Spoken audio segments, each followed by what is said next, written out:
ಅಲ್ಲ ಅದು ಹೇಳಿದೆ ಪ್ರೋಟೋಕಾಲ್ ಪ್ರೆಸಿಡೆಂಟಿಗೆ ಕರೆಯಲ್ಲ ಪ್ರೋಟೋಕಾಲ್, ಪಾರ್ಲಿಮೆಂಟ್ ಯಾರ ಹತ್ರ ಓಪನ್ ಆಯಿತು? ಅಲ್ಲ ಯಾರಿದ್ದು ಪ್ರೋಟೋಕಾಲ್ನಾಗ ಯಾರು ಇರಬೇಕು? ಮತ್ತು ಆಯಮ್ಮ ಬರಲಿಲ್ಲ, ಆಯಮ್ಮ ಎಸ್ ಟಿ ಲೇಡಿ ಬಿಡೋ ಇಂಥವೆಲ್ಲ ಭಾಳ ಪರ್ಟಿಕ್ಯುಲರ್ ಇದ್ದಾರೆ. ಯಾರು? ಪ್ರಧಾನಮಂತ್ರಿಯವರು ಸಬ್ಕಾ ಸಾಥ್ ಸಬ್ಕಾ ವಿಕಾಸ್, ಹೆಣ್ಮಕ್ಳ ಬಗ್ಗೆ ಭಾಳ ಗೌರವ ಇರ್ತಕ್ಕಂಥ ಪಾರ್ಟಿ. ಅಲ್ಲಿ ನೋಡಿದ್ರೆ ಹೆಣ್ಮಕ್ಳಿಗೆ ಒಳಗೆ ಬಿಡಂಗಿಲ್ಲ, ಯಾಕಂದ್ರೆ ಬಿಡೋ ಇದ್ದಾಳೆ, ಎಸ್ ಟಿ ಇದ್ದಾಳೆ ಅಮ್ಮ, ಯಾಕೆ ಕರ್ಕೊಂಡು ಹೋಗ್ಲಿಲ್ಲ ಪ್ರೆಸಿಡೆಂಟ್ಗೆ? ಅದು ಬೇರೆ ಪ್ರಶ್ನೆ, ನಾನು ಅದ್ರ ಬಗ್ಗೆ ಮಾತಾಡಿದೆ. ನಿಮ್ಮ ಪ್ರಶ್ನೆಗೆ ಅದೇ ಹೇಳಿದ್ನಲ್ಲಿ. ಈಗ ಮುಖ್ಯಮಂತ್ರಿಯವರುಗಳು ಯಾಕೆ ಹೋಗಲಿಲ್ಲ ಅಂತೇಳಿ ನಿಮಗೆ ಸ್ಪಷ್ಟೀಕರಣ ಕೊಟ್ಟಿದ್ದಾರೆ. ಅದರ ಮೇಲೆ how can I give any ಸ್ಪಷ್ಟೀಕರಣ?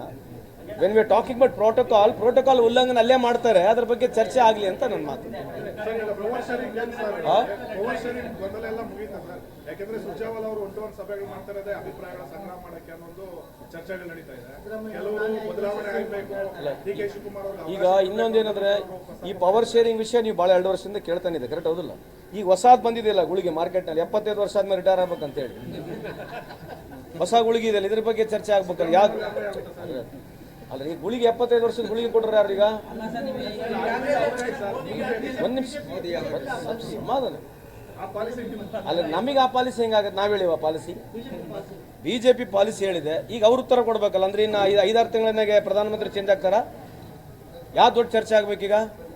ಅವ್ರಿಗೆ ಮುಗಿಯ ಬಿದ್ದು ಕೇಳ್ಬೇಕಲ್ಲ ರೀ ನೀವು. 75 ವರ್ಷದ ಹೇಳ್ರಿ, 75 6 ತಿಂಗಳಲ್ಲಿ ನೀವು ಚೇಂಜ್ ಆಗ್ತೀರಿ ಅಂತ ಕೇಳ್ಬೇಕಲ್ಲ. ಈಗ ನಮಗೆಷ್ಟು ಪ್ರಶ್ನೆಗಳನ್ನ ನೀವು ಕೇಳ್ತಿದ್ದೀರಿ ಅಷ್ಟೇ ಅವ್ರನ್ನ ಕೇಳಿ ಅಂತ ಮನವಿ. ಅಲ್ರಿ, ಈಗ ಇದೇ ಉತ್ತರ ನಮ್ಮ ಯಾರು ಗಡ್ಕರಿ ಸಾಹೇಬ್ರು ಕೊಟ್ಟಾರೆ. ಈ ದೇಶದಲ್ಲಿ ಬಡತನ ಜಾಸ್ತಿ ಆಗಿದೆ ಅಂತ ಗಡ್ಕರಿ ಸಾಹೇಬ್ರು ನಾವ್ ಹೇಳಿವ?